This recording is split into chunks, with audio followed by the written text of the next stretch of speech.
What if I told you that there was one very affordable prenatal test that you could take that would give you more energy for your birth, more energy postpartum, less likely to be exhausted during labor, less likely to be exhausted in the last few weeks of your pregnancy, more resistance to infections in labor and postpartum, less likely to deliver prematurely, increases your ability to tolerate blood loss in labor? This is a midwife secret that even your doctor doesn't offer you, but you need to know and you can ask for it to be ordered, and you're going to want to learn about that today. Hey mamas, it's your CajunStork here, Midwife Kyra. I believe in truly natural birth because I know that it makes for better birth experiences. Consider subscribing to my channel and joining in today's conversation about a very important cheap prenatal test that you need to be ordering to have better birth outcomes. So traditionally in your pregnancy, you're gonna have blood work done at the beginning of your pregnancy, once again at 28 weeks. And if you're planning a hospital birth, you're not gonna have your blood work done again until you show up in labor.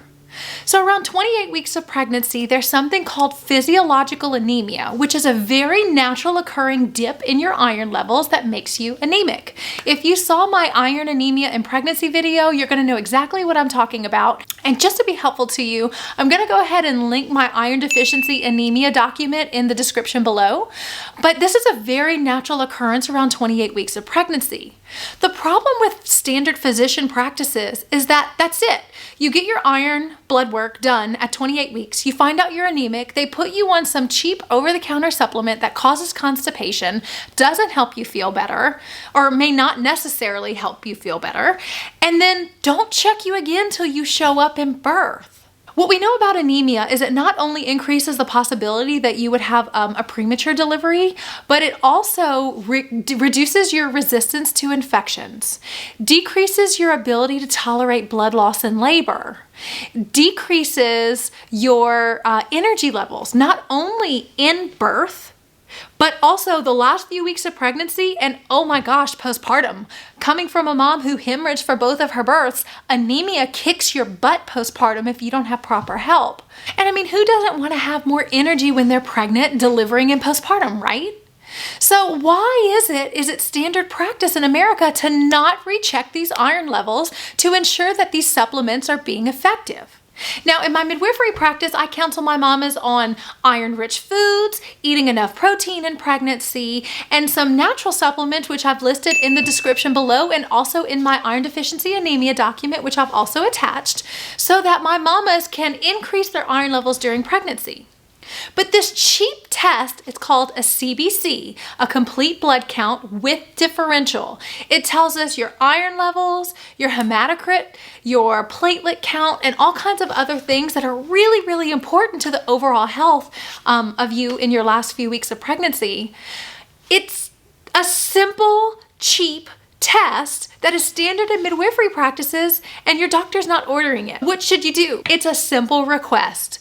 Ask your doctor to order you a CBC between 35 and 36 weeks of pregnancy so that you can find out if you're anemic and have time to change it. Mamas who are anemic not only have all those things that I've mentioned, but also they tend to have longer, more drawn out labors because the oxygen carrying capacity of the blood is not able to flood that uterus with the oxygen it needs to contract efficiently. They're more likely to need IV fluids in labor and other interventions such as Pitocin and mechanical delivery because they just don't have the energy to make it through labor. Now, I never really understood why doctors aren't running this lab work, but the only thing I can think is it's easy to give you a blood transfusion when you're at the hospital planning a hospital birth, right? Coming from someone who's had a blood transfusion, it's definitely not something I would recommend.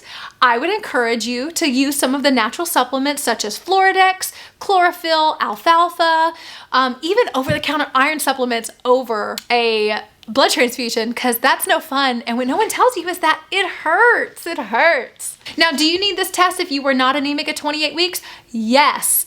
Every woman in my practice, anemic or not, at the onset of pregnancy, anemic or not, at 28 weeks, receives this test at 36 weeks because we want to nourish their bodies in preparation for the transitions that are to come in both pregnancy, birth, postpartum, breastfeeding, motherhood, and all of the things that they need to feel 100% for. Now, what's a normal iron level? We really like your iron levels to be above 11.0.